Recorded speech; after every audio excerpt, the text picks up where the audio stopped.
वांगी घेतलेली भरीत का आपल्याला भरलं वांग करायचंय. त्याच्यासाठी आपण शेंगदाण्याचं कूट, हे खोबऱ्याचं कूट आहे, कोथिंबीर, कढीपत्ता, लसूण आणि हे अद्रक कोथिंबीर हे पेस्ट आहे. हे कच्चा मसाला घेतलेला आहे आपण. हे मसाला आहे गरम मसाला, हळद, मोहरी, ओवा, काळं तिखट आहे आपलं आणि हे मीठ आहे, तेल. राम राम मंडळी, गावाकडची वाट या चॅनेल मध्ये तुमचं स्वागत आहे. तर मित्रांनो, आज आपण करणार आहे भरलं वांग. तर वांग म्हणलं तर लहानापासून मोठ्या माणसांच्या तोंडाला सुद्धा पाणी सुटतं, अशी वांग्याची भाजी असते आणि सगळ्यांना आवडणारं म्हणजे वांग. तर आज आपण ती वांग्याची रेसिपी बघणार आहे, काय काय करायचं ती. पहिल्यांदा आता काय करायचं आपल्याला, वांगी चिरून घ्यायची. आता वांगी चिरून घ्यायची आपल्याला. ही वांग असं चिरून घेतलंय आणि लगेचच पाण्यात टाकायचं, म्हणजे ते काळं पडत नाही. वांग्याच्या ती काय सगळं महिलांना माहितच असतं वांग कसं चिरायचं, ती त्याच्यात काय एवढं ही नाही. आता आपण वांग्याचं सरदम काढू. ह्याच्यात पहिल्यांदा कूट घ्यायचं आपल्याला, शेंगदाण्याचं कूट, खोबऱ्याचं कूट, खोबऱ्याचं कूट, परत ही निम्मी पेस्ट घ्यायची. अद्रक लसूण पेस्ट आहे, अद्रक लसूण पेस्ट निम्मी घ्यायची आणि निम्मी फोडणीला. तरी 1 चमचाभर असेल की, चमचा 1.5 चमचा असेल ही. आपलं काळं तिखट चवीनुसार.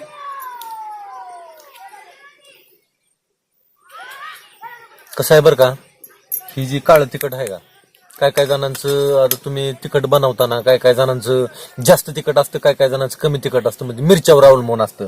त्याच्यामुळे तुम्हाला नेमकं सांगता येणार नाही की एवढंच घ्यायचं तेवढंच घ्यायचं. समजा सांगितलं आम्ही चमच्याभर घ्यायचं, आता एखाद्या बाईने जर का जास्त मिरच्या टाकलेल्या असल्या, तिखट जाळ मिरच्या असेल तर मग ती लय तिखट होणार. चवीनुसार मीठ घ्यायचं चवीनुसार. आणि थोडासा गरम मसाला. आता हे थोडस गरम पाणी घेऊ आपण आणि त्याच्यात कालवायचं. हे गरम पाण्यात कालवायचं. मला वाटतं आज भाजी लय झकास होणार आहे बरं का. जुन्या बाया का नाही, समजा त्यांना पटकन कामाला जायचं असलं का नाही, सकाळी भाकरी करत बसणार आणि भाकरी करता करता काय करणार, 2-4 वांगी घेणार आणि चुलीत टाकणार.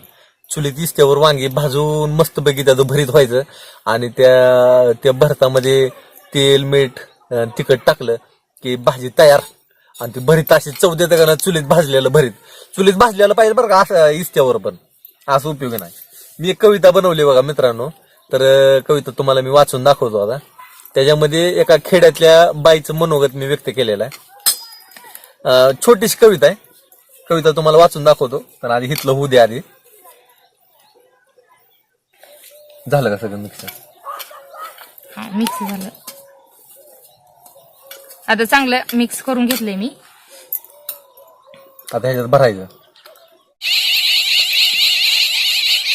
आता ही वांगी मी अशी भरून घेते. जेवढं त्यात बसेल तेवढं बसवायचं. कूट आपलं मिक्स केलेलं सगळं. कोक्याला कालवा करते ते का? ही कोक्या म्हणजे एक पक्षी आहे बघा इकडं. कालवा करायला जर लागल्या का नाही, सगळ्यात वरड देते. माणसाचं डुकं दुखलं असं वरड देते.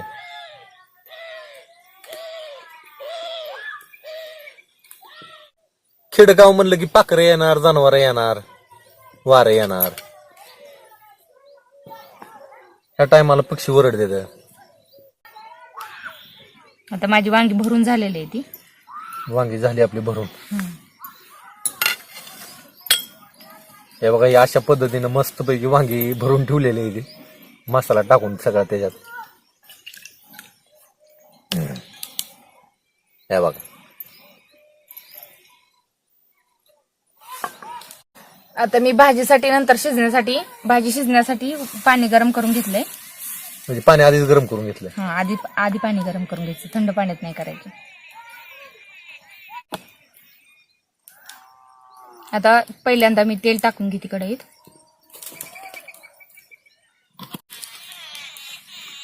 आता मोहरी टाकली. ही अद्रक लसूण पेस्ट आहे. कढीपत्ता,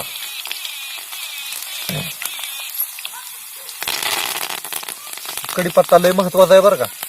कढीपत्ता खाण्यात असावा. जर का लहान लेकरांना जर का जंत झालं पोटात तर कढीपत्त्याचा रस जर का तुम्ही एक 50-50 ml जर दररोज देताय, थोडीशी हळद, तर त्यांचं जंत मरत्यात. ही वात कमी करणार आहे कढीपत्ता, चव वाढवणार आहे भाजीतली. आणि ज्यांना मधुमेहाचा त्रास आहे थोडासा गरम मसाला, त्यांच्यासाठी सुद्धा ही कढीपत्ता लय चांगला आहे.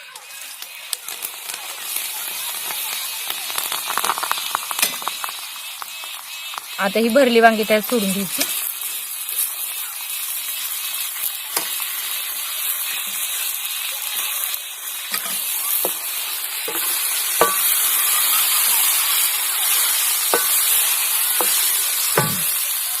मित्रांनो, वांग्याचं तुम्हाला आयुर्वेदातलं मी एक महत्व सांगतो. तसं वांग हे वात पित्त कफकारक आहे. म्हणजे हे तुमचं त्रिदोष वाढवणार आणि त्याच्यामुळं शक्यतो कुठल्याही आजारामध्ये वैद्य लोक वांग खाऊ नका असं सांगतात. भला तुमचा कुठलाही आजार असू द्या, आजार जर का किरकोळ असेल तर त्याच्यामध्ये काय हरकत नाही, पण तुमचा आजार. आता शिजण्यासाठी गरम पाणी. तुमचा आजार जर का मोठा असेल एखादा तर त्याच्यामध्ये तुम्हाला वांग्याचं पत्तं सांगतात वांग खाऊ नका तुम्ही. वातविकार असू द्या, पित्त असू द्या, कुठलाही आजार असू द्या, त्याच्यामध्ये वांग खाऊ नका असं सांगते. जी काय ज्यांचं काय एवढं एकदम नॉर्मल आहे त्यांना वांग खाल्लं तरी चालतं. पण वांग्याचं तुम्हाला आयुर्वेदिक एक मत सांग. ज्यांना रात्रीच्याला झोप लागत नाही त्या माणसाने काय करायचं, कवळं वांग एवढं एवढं घ्यायचं, चुलीत भाजायचं आणि ती मधात खलून खायचं. दररोज एक छोटं छोटं वांग, कवळ वांग बरं का. तर ही जर तुम्ही करताय असं तर तुम्हाला हळूहळू झोप लागायला सुरुवात होईल रात्रीच्या टायमाला. ही एक त्याचं महत्व आहे. तर आता आपण बघणार काय काय करायचं. आता अर्धा चमचा जिरा आणि अर्धा चमचा ओवा हे आपण गरम मसाला घेतलेला आहे ह्याच्यातच बारीक करून घ्यायचा. हे बारीक करून घेऊ का? बर, आज आता आपल्याकडे आले बारीक करायचं.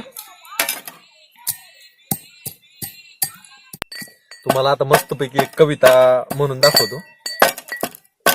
कविता जास्त मोठी नाही. आणि वांग्यावर ताट झाकून ठेवते आता मी, म्हणजे शिजवते. तर आपलं कुठून झालंय तुम्हाला आता मस्तपैकी कविता वाचून दाखवतो. एका खेड्यातल्या महिलेचं मी मनोगत ह्या कवितेतून व्यक्त केलेला आहे. ह्याच्यातला आज विषय वांग्याचाच आहे. म्हणजे आज आपण वांग्याची भाजी केलेली आहे, पण ह्याच्यामध्ये भारताचा उल्लेख केलेला आहे. तर तुम्हाला मी सुरुवात करतो. फळ तोडता टोचतो हाती नाजूक यो काटा. फळ तोडता टोचतो हाती नाजूक यो काटा. आली माहेरची आठवण आणि त्या पांदितल्या वाटा. आली माहेरची आठवण आणि त्या पांदितल्या वाटा. गाणं म्हणीत मी होते दान जात्यावर दळीत. गाणं म्हणीत मी होते दान जात्यावर दळीत. झाली तव्यावर भाकर भाजलं इस्त्यावर भरीत.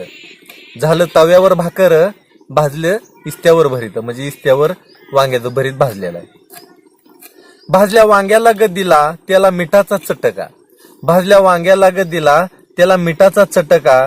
धनी खाऊन भाकर पडला भुईला नेटका. धनी खाऊन भाकर पडला भुईला नेटका. तरी ही लहानशी कविता जर का तुम्हाला आवडली तर कमेंट बॉक्समध्ये तेवढं कमेंट करायला विसरू नका. जर तुम्हाला कविता जर आवडली तर माझ्या आणखीन बी बऱ्याच कविता आहेत त्या, ती एक एक कविता मी तुम्हाला सादर करत जाईन. छोटासा वेळ घेणार मी, जास्त वेळ नाही घेणार तुमचा. आणि कविता आवडली असली तर लाईक तेवढं करायला विसरायचं नाही बरं का. तर आता वांग आपलं शिजलेलं आहे. मी आता ताट काढून बघते. कच्चा मसाला बारीक करून घेतलेला. वांग शिजत आल्यानंतर छोटी छोटी टाकून घेते.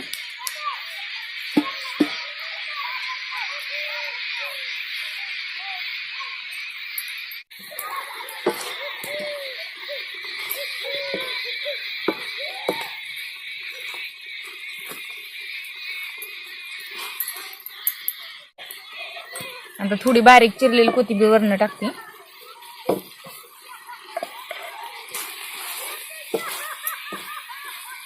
मला तर तोंडाला पाणी सुटलं बरं का वांग बघूनच. खमंग वास यायला लागलाय बरं का. तुम्हाला मी सांगू का, वांग्याची भाजी अशी आहे ना की सगळ्यांच्या तोंडाला पाणी सुटलं पाहिजे, पण वांग्याची भाजी साधली पाहिजे बघा तेवढी एक नंबर. हे वांग भरलेलं अजिबात निघलं नाही ह्याच्यातून. हा, ती एक महत्व आहे बरं का त्याचं. वांग त्यातला मसाला निघला नाही पाहिजे शेवटपर्यंत, नाहीतर. आपली वांग्याची भाजी, भरल्या वांग्याची भाजी तयार झाली. मित्रांनो, आपली भाजी तयार झाली बरं का वांग्याची. मस्तपैकी एक नंबरच भाजी झालेली आहे.